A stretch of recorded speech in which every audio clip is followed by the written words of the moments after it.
গল্পটা ২০০৫ সালের আমেরিকার ক্যালিফোর্নিয়ায় তিনজন তরুণ, চ্যাড হার্লি, স্টিভ চেন আর জাওয়েদ করিম। পেপাল কোম্পানির সেই সাধারণ চাকরিজীবীরা একদিন নিজেদের মধ্যে আলোচনা করছিলেন অনলাইনে ভিডিও শেয়ার করতে এত ঝামেলা কেন। সেই সময় ভিডিও শেয়ার করা মানেই ছিল বড় ফাইল ডাউনলোড সমস্যা, ফরম্যাট সমস্যা, অসংখ্য ঝামেলা। কিন্তু এই তিন তরুণ ভাবলেন কি হবে যদি এমন একটি জায়গা তৈরি করা যায় যেখানে এক ক্লিকে ভিডিও আপলোড, এক ক্লিকে শেয়ার। আর এই ছোট প্রশ্ন থেকে জন্ম নিল একটি বিপ্লবের, জন্ম নিল ইউটিউব। ২০০৫ সালের ফেব্রুয়ারিতে লঞ্চ হলো ওয়েবসাইট, কিন্তু আসল ইতিহাস লেখা শুরু হয় এপ্রিলের ২৩ তারিখ, যেদিন আপলোড করা হলো ইউটিউবের প্রথম video, me at the zoo. মাত্র ১৮ সেকেন্ডের এই ভিডিও, জাওয়েদ করিম সান দিয়েগো চিড়িয়াখানায় দাঁড়িয়ে বলছেন এখানে হাতি আছে। কে জানতো এই সাধারণ মুহূর্তটি একদিন হয়ে উঠবে ইতিহাস? কে জানতো এই ছোট্ট ভিডিওটি খুলে দেবে এক নতুন দুনিয়ার দরজা? এরপর ঘটেছে ভিডিও আপলোডের সুনামি।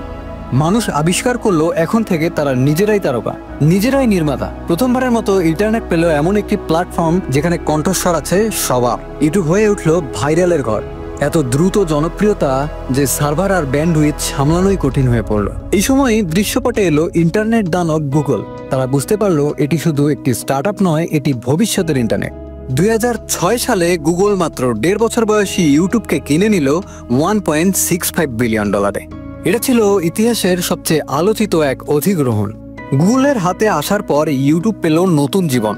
শুরু হলো ইউটিউব পার্টনার প্রোগ্রাম। এবার শুধু দর্শক নন, নির্মাতারাও পেলেন পুরস্কার। যে কোনো প্রতিভাবান এখন ভিডিও বানিয়ে আয় করতে পারবে। এরপর থেকে একের পর এক বিপ্লব। এইচডি থেকে 4K, লাইভ স্ট্রিমিং থেকে শর্টস, ইউটিউব হয়ে উঠল বিনোদন, শিক্ষা, খবর, সঙ্গীত সবকিছুর কেন্দ্রবিন্দু। আজকের দিনে ইউটিউবের মাসিক ব্যবহারকারী সংখ্যা ২ বিলিয়নেরও বেশি। প্রতিদিন এখানে দেখা হয় কোটি কোটি ঘন্টার ভিডিও। এখানে তৈরি হয় লক্ষ লক্ষ মানুষের ক্যারিয়ার, স্বপ্ন আর ভবিষ্যৎ। কিন্তু ভাবুন তো, এত কিছু শুরু হয়েছিল কোথা থেকে? মাত্র একটা সাধারণ ভিডিও থেকে। একজন তরুণ চিড়িয়াখানার সামনে দাঁড়িয়ে বলছিল এখানে হাতি আছে। সেই ছোট্ট মুহূর্ত, ছোট্ট আইডিয়াই বদলে দিয়েছে আজকের পৃথিবী। আর এখন আমি আপনাকে একটি প্রশ্ন করছি, স্মরণ করতে চেষ্টা করুন আপনি প্রথম কোন ভিডিওটি ইউটিউবে দেখেছেন।